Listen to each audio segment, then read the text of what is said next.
All right, good afternoon, good morning, or good evening, depending upon where you are in the world, and welcome to today's Security Boulevard webinar.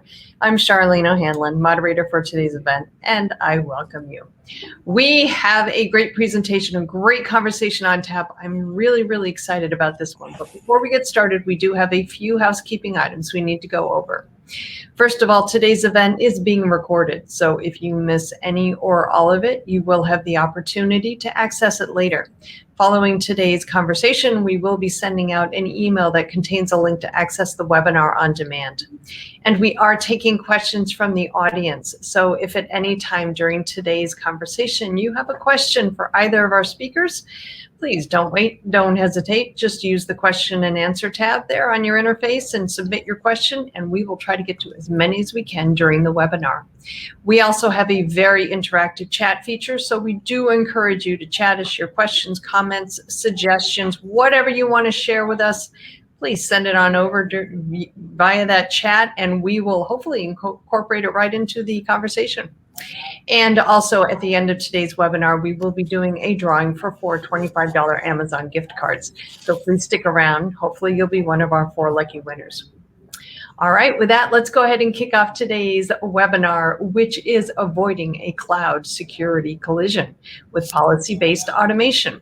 Our speakers today are Matt Howard, who is the EVP over at Sonatype, and Josh Stella, who is the CEO of Fugue. Hey guys, so great to see you both. Thanks for joining me today. Great to be here. Thanks for having us. Thanks for having us, Charlene. You bet, you bet. Well, as I said before to the audience, this is a very interactive conversation, and I do encourage the public, the audience to please participate and let us know what you're thinking about today's conversation. You can always just use that public chat feature. But real quick, I just want to kind of set the stage for today's conversation. We talk a lot about cloud environments, and you know, obviously, cause and effect as the size and complexity of cloud environments have grown, so have a lot of the risks and the costs of addressing those risks. So cloud environments, as we all know, are fundamentally different from the data center and how they work and how we use them. And they require thinking differently to keep them secure, because hackers are thinking differently about how to exploit them. And this is what really kind of gets my blood going. So now we've got developers, we've got operations folks, and we've got security folks all playing in the same sandbox. But each one has a different area of focus that could lead to this collision that we're alluding to if the priorities or methodologies don't align with the others. So the crux of the issue in cloud security then is that lack of synergy that exists between these 3 groups. And really what they're trying to do is a collective goal of reducing risk without impacting the flow of work. So that is what we're going to be talking about today. And Josh and Matt certainly have lots to say about the topic. And before we actually kind of get into the nitty gritty of today's conversation, I want to kick things off with a polling question, and it has everything to do with maturity in the cloud or in infrastructure as code, and I'm pushing it out to the audience now. But while it's out there, I was wondering, Matt and Josh, if you'd like to just tell us a little bit about yourselves, your company, what you guys are in. In the business of, and we'll hopefully get the audience to participate in the poll, and then once you guys are done with that, we'll just take a look at the poll results. Sure, Matt, Josh, you want to lead off? Oh, sure. I'm Josh Stella. I'm the co-founder and CEO at Fugue. Fugue is a cloud security company. Prior to Fugue, I was at Amazon Web Services, where I was a principal solutions architect focused on national security, so DoD, and a lot of my background as a developer and software architect has been in the national security space as well as in high tech. So looking forward to the conversation. Yeah, absolutely. And my name is Matt Howard. I'm the Executive Vice President at Sonatype. We are a software supply chain automation company. We effectively help developers, security professionals, and operational engineers govern the quality, the security, the licensing of third-party open source libraries as they flow through their digital value streams. We are also constantly looking for ways to help developers and their colleagues sort of automate more of the decision making that's relevant to the challenge that everyone faces today, which is how do you accelerate the pace of digital innovation without sacrificing quality or security? And so at the intersection of course,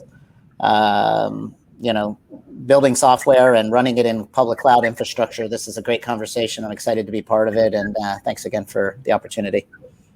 All right, great. Well, I'm going to go ahead and close the poll real quick, and then we'll take a look at the results. The question to the audience was, how mature is your development team with respect to infrastructure as code? They could choose from mature, commonly uses IAC, emergent, limited use of IAC, or immature, not currently using IAC. And half of the respondents said that they are emergent. They consider themselves to be emergent with limited use of IAC.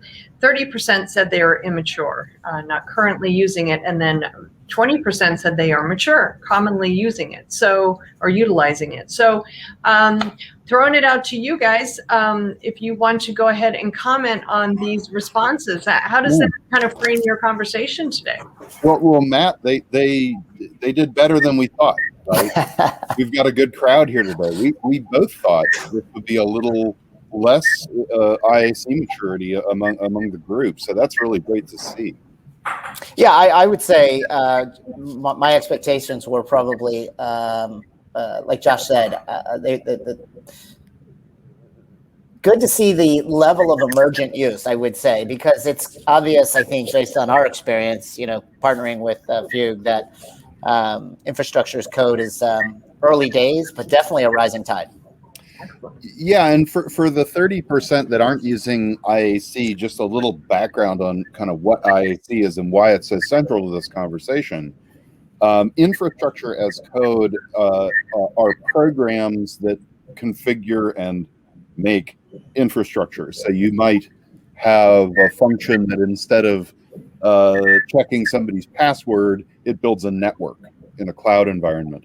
And what we're seeing here at Fugue, certainly among all of our customers, is much more adoption of infrastructure as code to create repeatability and automation. And that's going to be a theme today in terms of how to avoid this collision and work together through that automation. So good to see all that. And of course, at Fugue, we do have a partnership with Sonatype, providing infrastructure as code security checks as part of the Sonatype IAC packs. So I mean, just to follow up Josh's comment, I also want to go back to something you mentioned at the beginning of the conversation, Charlene. I mean, this idea that cloud is different from the data center, and you now have development, security, and ops, and kind of everyone's walking in everyone else's shoes, and does it sort of create this sort of environment of collision? And I think it's an important question to ask. I think it's probably more important to ask, does that reality also create an opportunity for collaboration? So looking at the bright side of the picture, the glass is half full. I think to just follow up what Josh said, I mean, clearly developers have access to operational infrastructure like never before because of the fact that the cloud itself is programmable and things like infrastructure as code exist. And, in the blink of an eye, a developer can write a script and spin up a network, provision a bunch of servers, and away they go. But I think the real opportunity for collaboration lies somewhere in defining policy consistent with risk appetite or regulatory reality, and then using automation to enforce the policy. And that's something we want to certainly probe as part of the conversation today. Well, it's interesting you say that, Matt. We at Fugue are huge believers in use of policy as code, and actually one of the insights that led my co-founder and I to creating a company was, for the first time ever in computing history, we have the ability to use computer science and software engineering to look at our computed environments. Whereas in the past, that would, I was working in national security, we'd get a data call and fill out spreadsheets about the configurations of things. Well, now we can have policy as code actually checking all this stuff. So we can use what we've learned through, 60 plus years of software engineering against our infrastructure. And that's a lot of what we believe, anyway, the future of this is. And the way to have those teams collaborate and share language. I mean, it's ultimately about scalability, right? And if there's a policy and you want to achieve compliance with the policy, you're going to have to answer the scale question. And I think the only way to answer the scale question is to automate as much as you possibly can. So we're definitely on the same page there. Well, there's the scale question. There's another thing that is a really cool benefit. So policy written in human language is subject to interpretation, right? In fact, that's why we have a court system, right? We have legislatures write laws, and until humans decide what they mean, who knows exactly what they mean? Well, policy as code means that you have a computer, which in a deterministic way is always going to have the same result. And the beauty of that is your developers are used to, in the bad old days, are used to the security folks maybe having a different interpretation of policy. Well, with policy as code, everyone has literally the same deterministic result, and that creates greater trust. It creates greater velocity and greater accuracy, as well as scaling. Yeah, and ultimately it allows, I think, those three tribes that previously lived in these arguably siloed sort of existences to kind of enter into this new realm where it's less about the collision and maybe more about the collaboration, because you can be consistent, you can be deterministic, you can be automated, you can be scalable, you can trust each other, because it's not one person's opinion versus another person's opinion. It's just the policy. Mm-hmm. So I wonder if it's worth kind of taking a step back just a little bit and talk about some of the complexities that exist in on-premises environments versus cloud environments, where it's different, and why cloud security is so much more complex than securing an an on-premises data center or IT environment. Sure, I'll take a crack at that. So I think the reason data centers feel less complex to secure is because we're used to them. When you think about how does data center security work, it is defense in depth, usually expressed via network devices all the way back to servers. So you're very concerned with a TCP/IP network. There's decades of tooling out there for dealing with the challenges of data center security. Now, cloud comes along, and it's really not about your TCP/IP network boundary anymore. And so the cheese has moved. Mm-hmm. And the hackers know where the cheese is. And a lot of security folks still think the network is the big boundary, when actually it is the API control plane. And so the notion, so if you look at any major breach, Imperva, I'll pick on them. They make awesome products. Everyone can get breached. I'm not trying to throw them under the bus here, but they got hacked. Everyone knows it a couple of years ago, and it was due to a database snapshot in a dev environment. So you wouldn't normally think about that in a data. It's the equivalent of a backup. Well, hackers didn't used to target backups in the data center, but because of the consistency of the control plane, dev environments and snapshots are very attractive. So the hackers are just, it's not so much that it is more complex, although it is somewhat more complex. It's that what you have to care about has changed. And the hackers figured that out a while ago. So if you're using the old techniques, it's not going to do much to stop folks.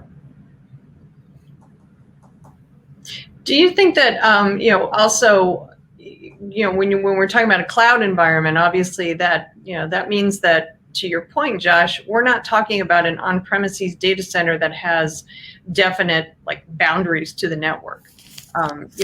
When you're working with cloud environments, especially if you have multiple cloud environments, you're also talking about a perimeter that exists far, far beyond the corporate walls and the corporate firewalls. And we've got, now let's throw in a healthy dose of edge networking now too. So you've got an IT landscape, so to speak, that needs to be secured. And that's a big animal to have to deal with. So, do you think that that's really having a major impact also? I mean, like to the point where IT administrators are saying this just my head hurt. I can't even. There is some real learning curve, and the first step in ascending a learning curve is knowing you need to, and some folks get that more than others. I'll say this: I don't know if I can share that. I was at a meeting when I was at AWS in a very large building near DC with people who have stars on their shoulders, and one of them said, "You guys at Amazon are better at running data centers than anyone we've seen, internal or otherwise." And that's, I believe, true, having been around a lot of these kinds of environments. So when in the so-called shared security model, you don't need to worry about like physical data floor access issues so much anymore. These companies are very good at it, and I would put Microsoft and Google right up there. The hard part is understanding what the attack surface is and not trying to apply the old pattern. So, for example, PCAP, capturing packets traversing a network segment used to be a really valuable way to detect hackers. Might it catch some doing data exfiltration from cloud? It's possible, but in my opinion and experience, unlikely. They're much more likely to use the S3 control plane. Similarly, your key rotations become extremely important, frequency of key rotations. So it's really a think, you have to think differently. And the number one piece of advice I give people is study real hacks. Yeah. Well, so then, if we're talking about, we've got IT folks, we've got, we've got developers, we've got operations, we've got security folks, and they're all, as we said before, all have a shared goal, but there seems to be a real disconnect between the three of them. Where do you see that disconnect happening? Is it in communication? Is it in expertise? Is it just running on parallel tracks, or what do you guys see as the biggest disconnect occurring? So I think Josh said a few things there that are really important to kind of key in on, and it kind of goes back to is it really collision or is it collaboration? Is this a challenge that we have to overcome or an opportunity to improve? And the reality is it's both. Right. I mean, change is hard, and the fact of the matter is, I think the simplest way to think about it is the cheese has moved. And any professional in any career path, in any industry, when their cheese gets moved at some point, it's tough. And you literally have to say, oh, it's okay. The reason the cheese is moving is because there's efficiencies to be gained with respect to our organization. There's efficiencies to be gained with respect to our competitiveness. There's efficiencies to be gained with respect to our outcomes in terms of improved security, our outcomes in terms of faster velocity to innovate, and all of this sort of is going to somehow make it easy for people to sort of reconcile the fact that the cheese has moved.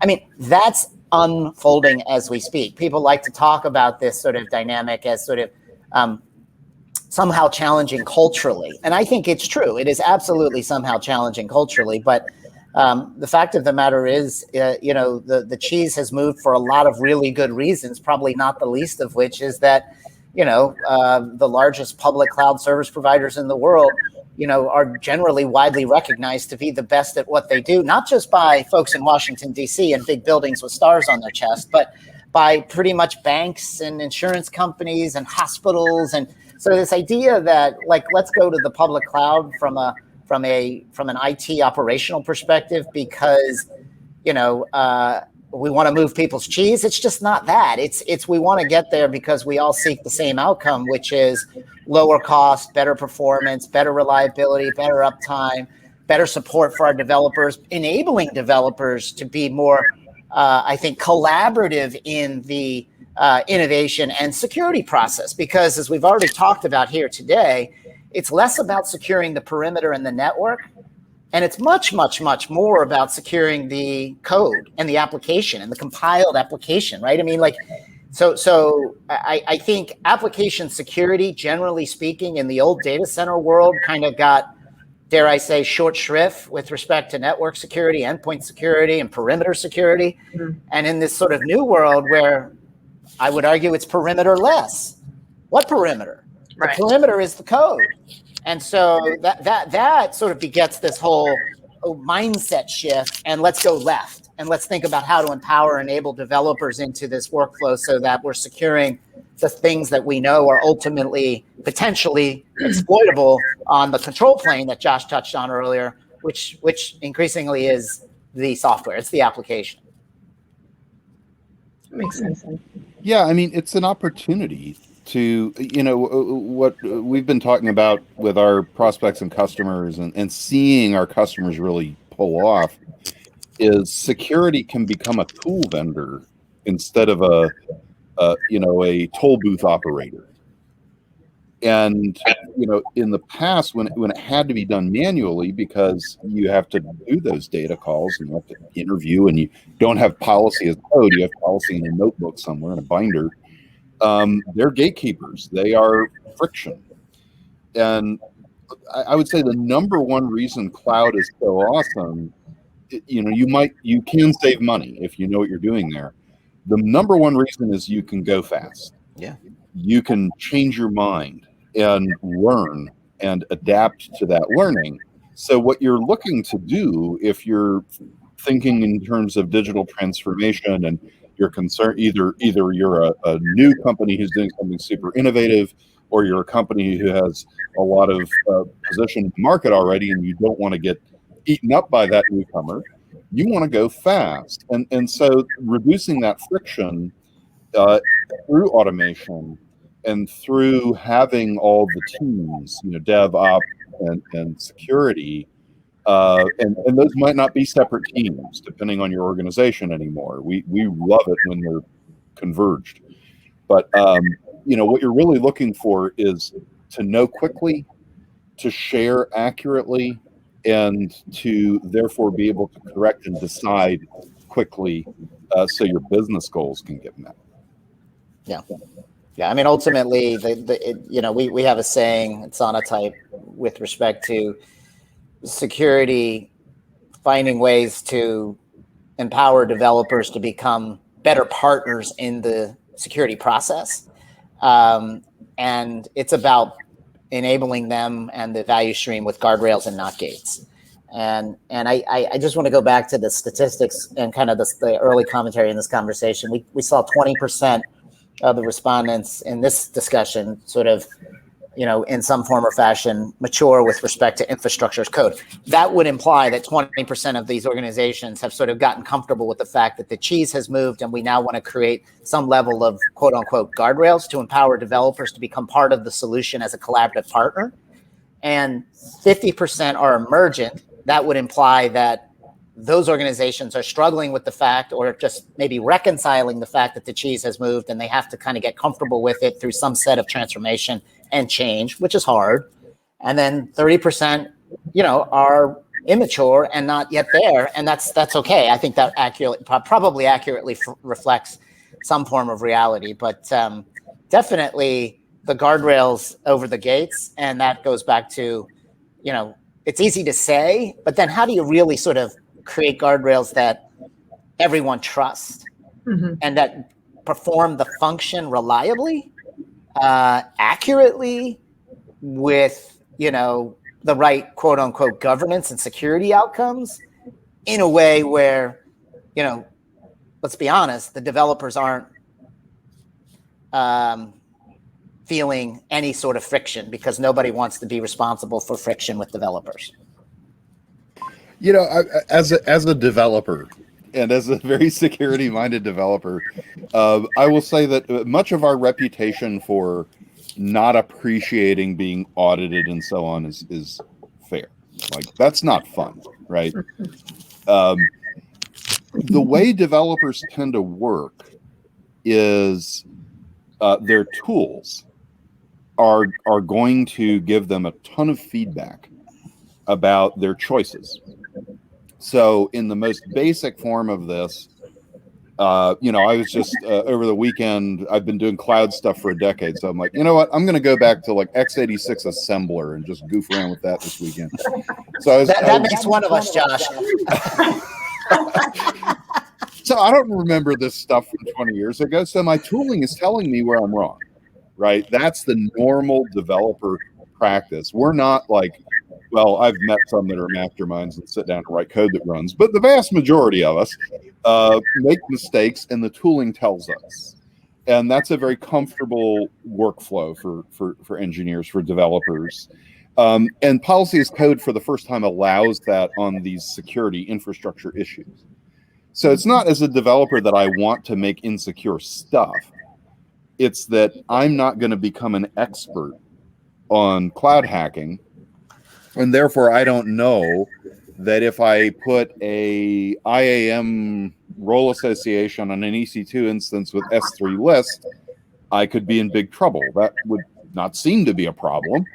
But if my tooling says, hey, this is actually dangerous, I'll be like, oh, okay, well, maybe I should take a slightly different approach. So I think that's part of how this, what I meant by tool vendor. Mm-hmm. If the security team owns the policies, well, those policies are artifacts that can be put in a Git repo, and the developers can inherit that Git repo, or, in the case of the Sonatype ISC pack, that can all be integrated into that whole process as well, to where, as a developer, I don't have to hear from the security team or expect big friction at the end, because I'm learning as I go. Right. You're as a developer, you're benefiting from, let's just call it, the right information delivered to you at the right time, where you are most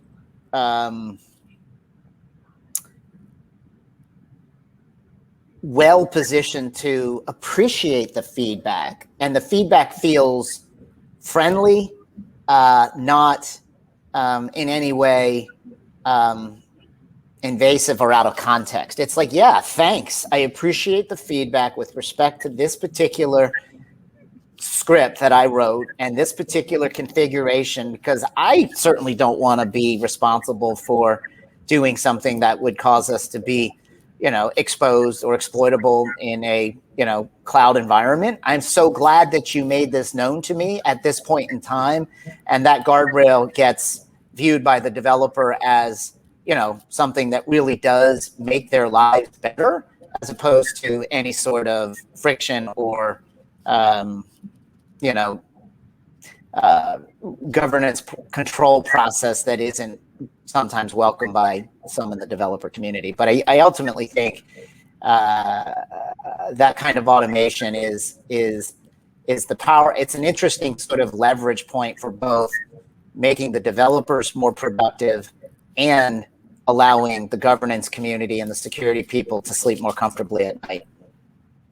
So it sounds like you guys are really advocating for the developer owning the security aspect of it. And so I'm wondering, is that really the case? I mean, should the developer be the one who's in charge of cloud security? From a policy perspective, no. Yeah. The security policies, like the shoulds, the requirements, the musts and the shoulds, really should be coming from people who are specializing in these areas. And you'll get an occasional developer who really deeply cares and reads things, and maybe they can contribute quite a lot. But very often that lives in security. What I'm talking about isn't ownership as much as responsibility and information. Okay. The developer, if the fact that I can build a global network in 5 minutes on any of these cloud providers, one, that means as a developer, I'm probably going to go do that, right? Like this, there will be a reason I'll come up with it, because that's just cool. And when I do it, if it's unsafe, that's kind of a terrible thing. So I really have new responsibility. And the way that the collision can be turned into that collaboration is the security team. We have a huge customer with almost 100,000 employees. They have a central cloud security team, and across all their business units, that central team can say, these are the required security standards, and each of you as teams can add your own. And so that's more what I'm talking about. Is as a developer, I want to know right away that I'm doing something dangerous, so I don't do it. But I'm not going to be the domain expert on what is dangerous. Yeah, I mean, I would just add to that. I certainly am not advocating that developers own security at all. I also think that the mere nature of the question, who owns security, is somehow a nod to the past and the data center, where it was clearly proper that was owned by the operational and security tribe. I personally think that part of thinking different and part of shifting your perspective and part of seeing the opportunity for collaboration as opposed to the collision associated with change, it involves this sort of, perspective that security isn't owned by any one particular tribe. It's owned by everyone. I mean, it's a feature of good software. It's a feature of good innovation. It's a feature of good teams that know how to engineer and deliver functionality to, production in a way where they're not going to get themselves or their users exploited. I mean, that's just what it is. It's hygiene, and everybody's responsible for it. And so I think that's part of the new worldview. I think we're sort of on an obvious sort of evolution to kind of get there. So I wouldn't say that developers own security. I could completely agree. I think security owns security from a policy perspective, and developers should be supported and empowered and enabled with feedback that allows them to automate as much as possible decisions that are, from a guardrails perspective, compliant with policy, and everybody wins.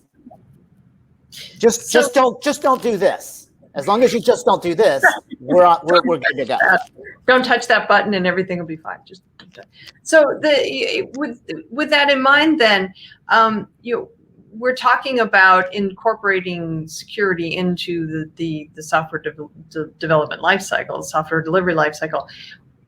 Where does security need to be approached? And in the SDLC, is it all phases, or are there certain areas where developers absolutely need to consider security over others? Or how do you kind of get it into the developer's mind and in the tool chain that this is what has to happen?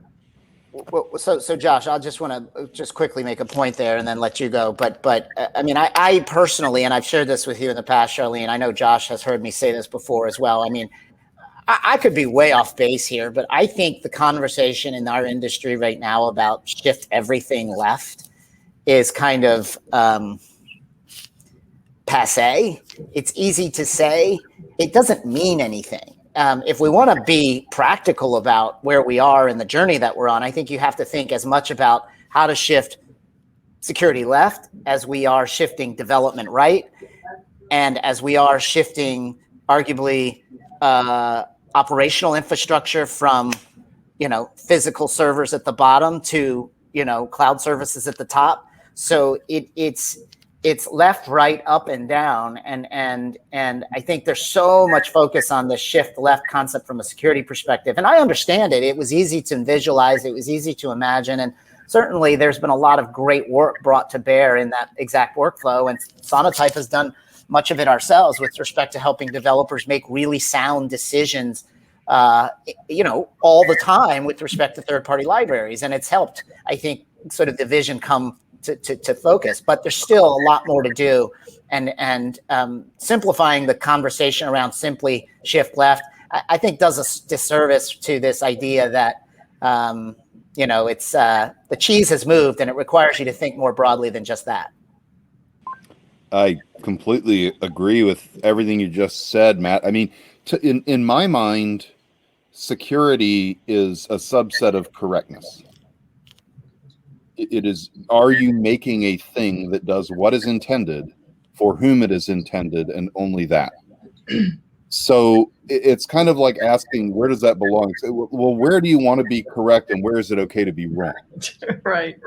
You don't really want to be wrong. We're all wrong at times, but you want to be as correct as you can be in terms of fulfilling what you're seeking to do. And so it takes different kind of shapes at different stages of the pipeline. So for example, if you're doing IAC, you absolutely should be using, preferably, our product and Sonatype's products to check your Terraform code, your CloudFormation code, right? That's a really good place to do it. You can do that all the way left in the development lifecycle, and that when I'm sitting there writing code at a code editor and I'm submitting it, I can get that feedback right away. However, once I've deployed that infrastructure as code, so I've built the network, that network is now a mutable thing. It's changeable. And so the notion that I can trust that it's safe still once it hits air is incorrect. Yeah. You have to constantly look at it once it's been deployed to make sure it is consistent with what you agreed upon was correct. Yeah.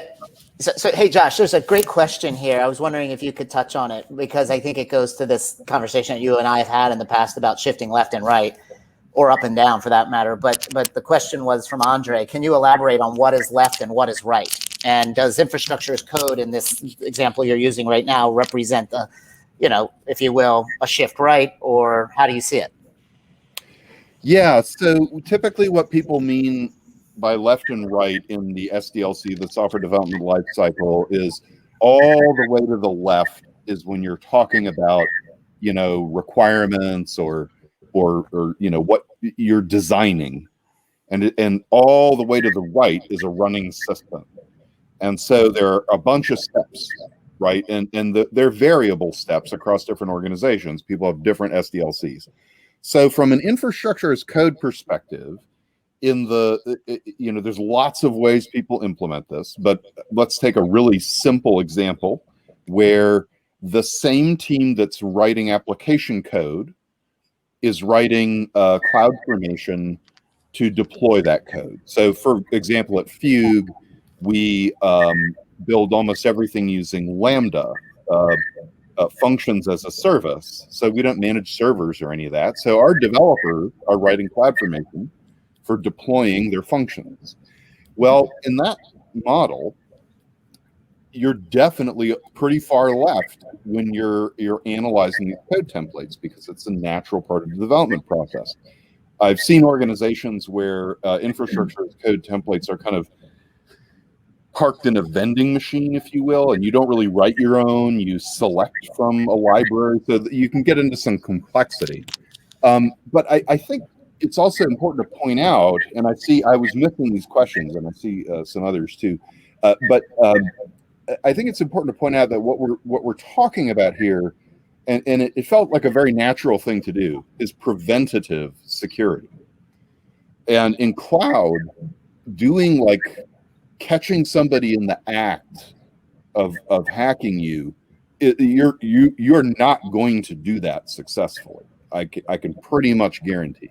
So in the case of some of these huge public breaches, they were unaware that they had been hacked until months later.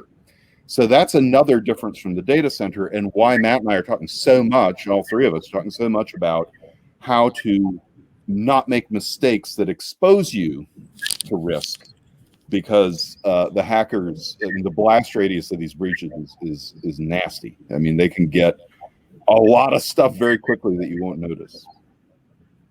Yeah, and I mean, I would just simply add to that. I mean, my quick 2 cents is so much oxygen in the room has been consumed with this conversation of shifting security left, and sometimes I think people have failed to sort of really appreciate the fact that with public cloud evolution, you could argue, as Josh just intimated with respect to something like CloudFormation and Terraform and infrastructure as code, that the development workflow itself is actually shifting right.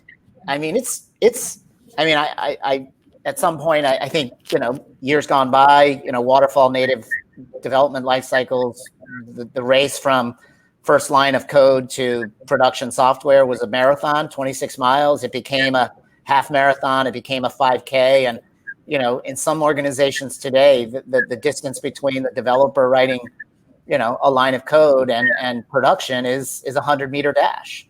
And is that because, what happened in the sort of value stream that has caused this consolidation?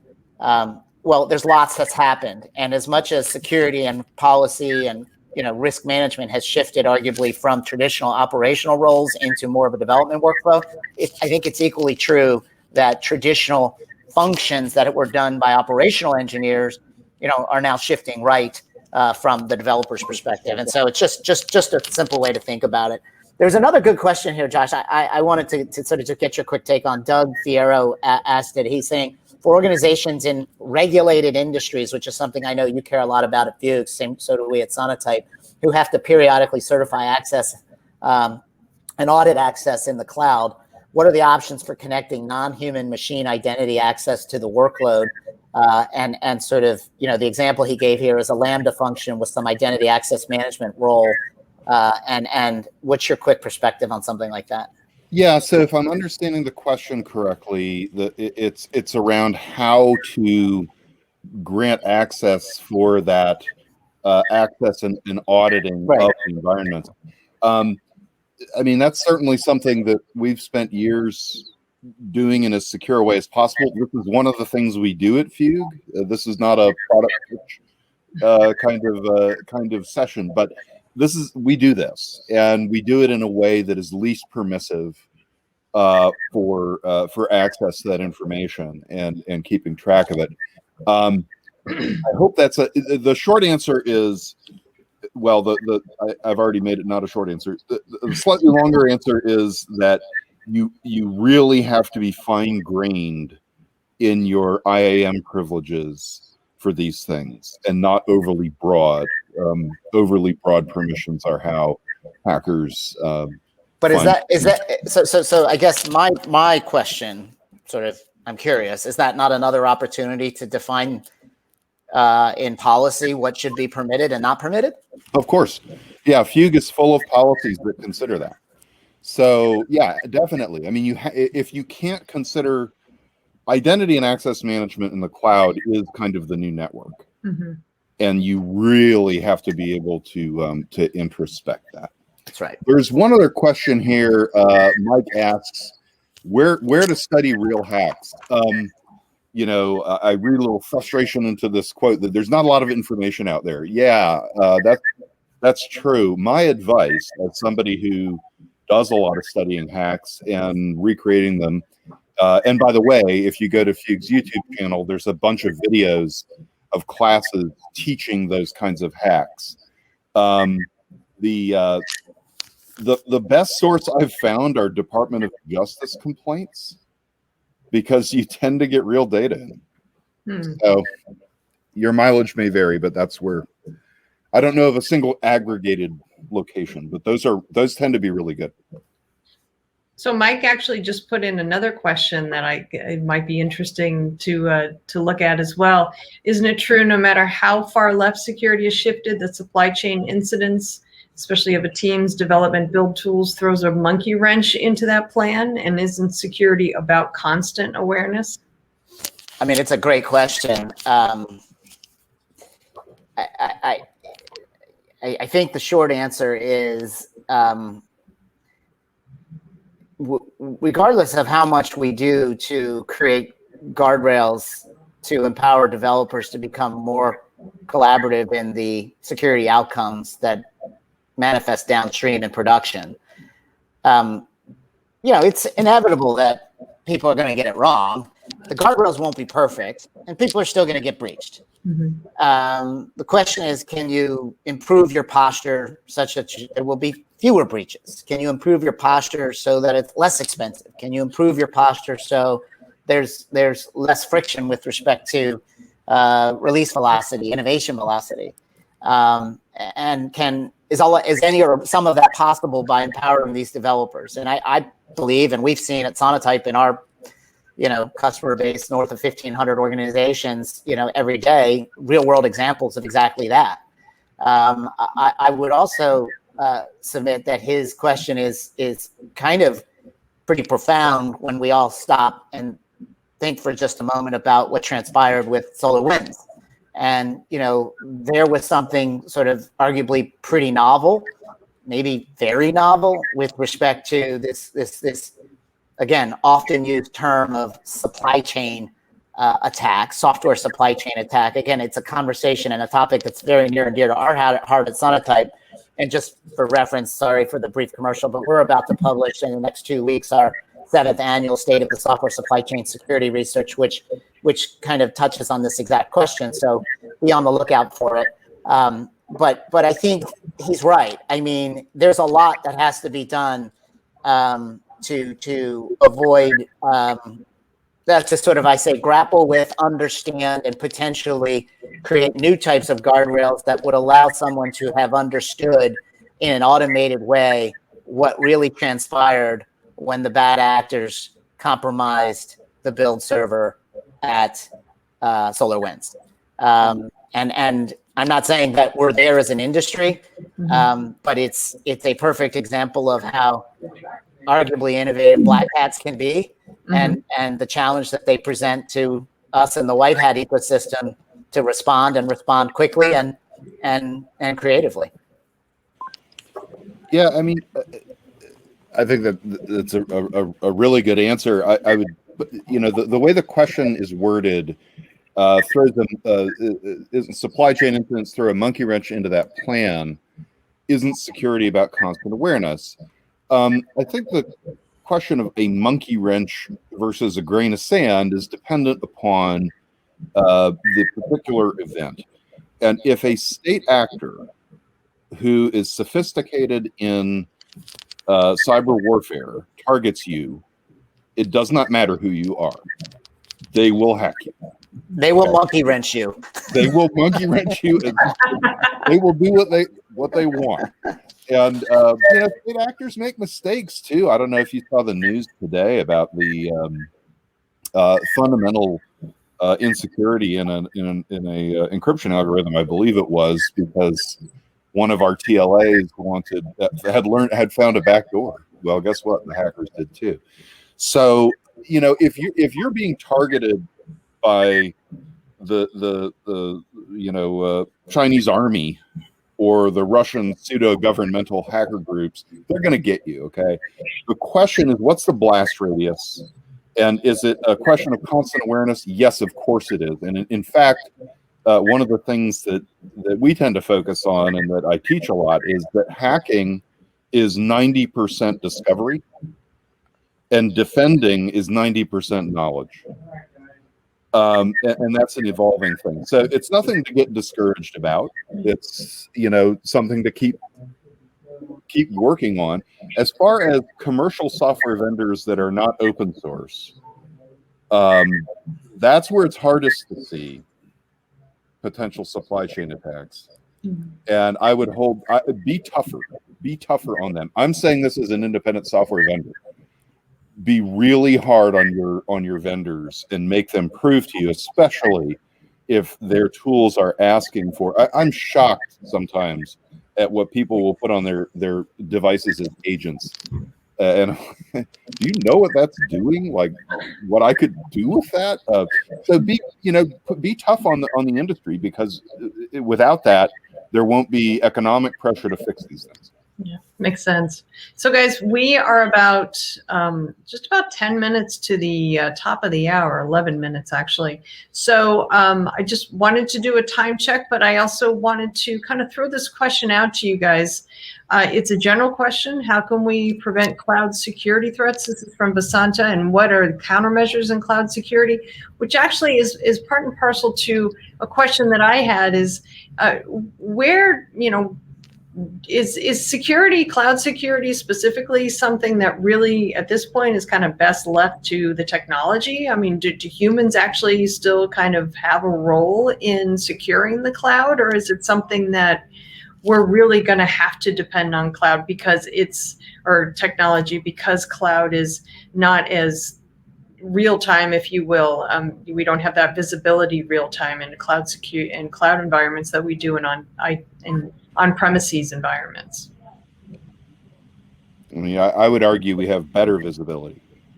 It's different visibility, but it is more thorough. And to me, it's a question of not thinking as much about, well, when an event goes off, is there, are there a bunch of people running to screens and typing really fast like in the movies? That's not the model. The model is don't do the wrong thing in advance that allows that hacker in. And that's really the countermeasure, is to not get it wrong. And it is possible to build systems in cloud that are by far more secure than anything you have in your data center. And I don't know who the audience is, but I know that that's true. So it's a knowledge problem and understanding what the hackers are doing. Now, it's going to be an evolving knowledge problem, and there will be times when the hackers their innovation outpaces, people who do this for a living. But try to not get it wrong up front, and don't count on event response, incident response. I mean, I would probably just circle all the way back to the fundamentals at the beginning of the conversation. I mean, it's just software. It's digital bits, digital bytes. There's humans always going to be involved, both black hats and white hats. And to the extent that black hats are motivated financially or through nation state motives or whatever, they're sophisticated, and they're getting more and more sophisticated all the time. So it's incumbent upon someone in a white hat context to sort of stay up to speed. And you got to be smart, you got to be fresh, you got to be current, you got to be thinking. And then ultimately, as much as you can do your best to stay fresh and current with respect to a constantly emergent threat, the question is, how quickly can you take into consideration your understanding of the threat landscape and define it in something like policy? Because if you can understand the threat and you can define how to minimize the threat in something like policy, then you have the opportunity to automate enforcement of the policy with really intelligent guardrails that can exist upstream with the developer workflow, midstream with the security workflow, and downstream with the operational workflow. And that, at its essence, is exactly what the partnership between Sonatype and Fugue has done by connecting the upstream developer workflow, where things like infrastructure as code configuration with Terraform and CloudFormation are increasingly becoming more prominent, with this idea that the control plane isn't 26 miles wide anymore. It's 100 meters wide.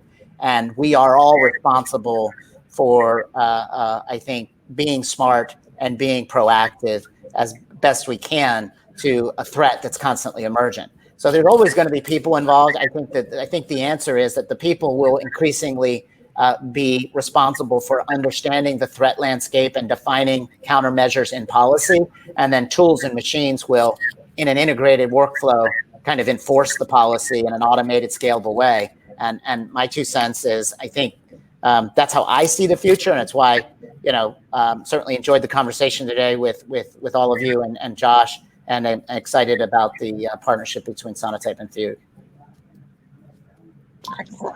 Excellent. Well, we've gotten one more question in, and then I think we're going to go ahead and kind of close things up. But it's another Mike question. Mike's got some great ones today. Why is a multi-tenant much more of a concern for cloud-hosted systems? And how does that affect policy concerns, especially in regulated domains? Yeah, so multi-tenancy is one of these things that can be implemented well or poorly. I would argue that multi-tenancy, if you're thinking about it, so for those of you who aren't familiar, multi-tenancy would be like on AWS, for example. If you grab a container or a compute instance, you might be running on a physical device right next to, a hacker from Eastern Europe or whatever. You have no idea who your neighbors are, right? And so multi-tenancy tends to create this sense of, well, wow, that's bad. I want physical isolation. And there in regulated industries, there are often requirements for physical isolation. The cloud providers can provide physical isolation typically these days. For a price. For a price. Oh, yeah, it'll cost. However, what we're really worried about typically in tenancy issues are data. And there are techniques that are pretty, I'll put it this way. Fugue is a multi-tenant application. We're a SaaS, and we have never failed a security audit by any prospective customer, whether they be in banking or any other industry. So I believe there are ways you can be safe with multi-tenancy as it relates to data. But Mike, you got a lot of great questions, and I'd love to continue the conversation when we have more time. Yeah, this is Mike, thank you so much for that question. And this has been an amazing conversation. I've really enjoyed speaking with you and Matt and Josh and going through the audience questions, because it has been very, very illuminating. I really, really do enjoy just kind of learning more about the space in general and seeing where our audience is in respect to that. So good stuff all the way around. I do want to thank both of you guys for such a great conversation. Also want to very quickly remind the audience that today's conversation has been recorded. So if you missed any or all of it, or if you just want to watch it again, you'll have the opportunity to do so. Following the webinar today, we are going to be sending out an email that contains a link to access the webinar on demand. And the webinar is also going to be living on the Security Boulevard website. So you can always go look for it there. Just go to securityboulevard.com and /webinars, look in the on-demand section, and it should be right there waiting for you. Okay, I did also mention at the top of the hour, we were going to be doing a drawing for 4 $25 Amazon gift cards. So let's go ahead and do that real quick. Our first winner today is Chris P. Congratulations, Chris. Our second winner today is Juliana K. Congratulations, Juliana. Our third winner today is Karai G. Congratulations, Karai. And finally, our fourth winner today is Sarah J. Congratulations, Sarah. We'll be following up with all 4 of you via email to get your gift card over to you. So please check your inbox. And if you don't see anything there, please check your spam folder. Again, Matt and Josh, what a great conversation. Thank you so much for your time and your expertise in this, what is a very timely and just fascinating topic. So thanks again. I really do appreciate it, guys. Thank you. Thank you, Charlene. Appreciate the opportunity. Take care, guys. You bet. I also want to thank the audience for joining me today. This is Charlene O'Hanlon, and I'm signing off. Have a great day, everybody, and please stay safe.